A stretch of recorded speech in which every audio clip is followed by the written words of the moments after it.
तर मुंबई पुणे एक्सप्रेसवेवर लोणावळा घाटात भीषण वाहतूक कोंडी झाली।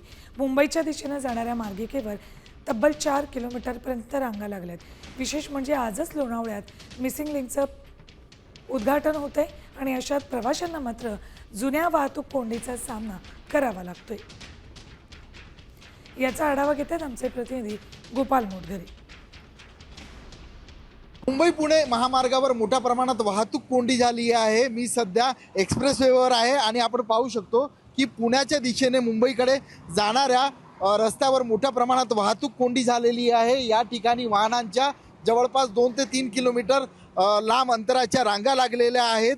आज लोणावळा या ठिकाणी मिसिंग लिंकचं उद्घाटन करण्यात येत आहे आणि या मिसिंग लिंकच्या उद्घाटन सोहळ्यासाठी राज्याचे मुख्यमंत्री देवेंद्र फडणवीस, त्याचबरोबर उपमुख्यमंत्री एकनाथ शिंदे आणि सुनेत्रा पवार ह्या उपस्थित राहणार आहेत। त्यामुळे जी वाहतूक आहे ती वळवण्यात आलेली आहे। आपण पाहू शकतो की या ठिकाणी मी सध्या एक्सप्रेसवेवर आहे आणि या ठिकाणी मोठ्या प्रमाणात वाहतूक कोंडी आपल्याला पाहायला मिळत आहे। मात्र महामार्गाची जी पलीकडची बाजू आहे त्या रस्त्यावर सध्या पुण्याकडे जाणारी वाहतूक आहे ती सुरळीतपणे सुरू आहे। या ठिकाणी जो पारा आहे तो जवळपास 40 डिग्रीपर्यंत चढलेला आहे। लोकांना मोठ्या प्रमाणात उन्हाचा त्रास होत आहे आणि त्यात नागरिकांना आता आपल्या गाडीमध्ये AC मध्ये बसून या ठिकाणी वाहतूक कोंडीचा तोंड द्यावं लागत आहे। गोपाल मोटघरे, साम TV न्यूज, पुणे।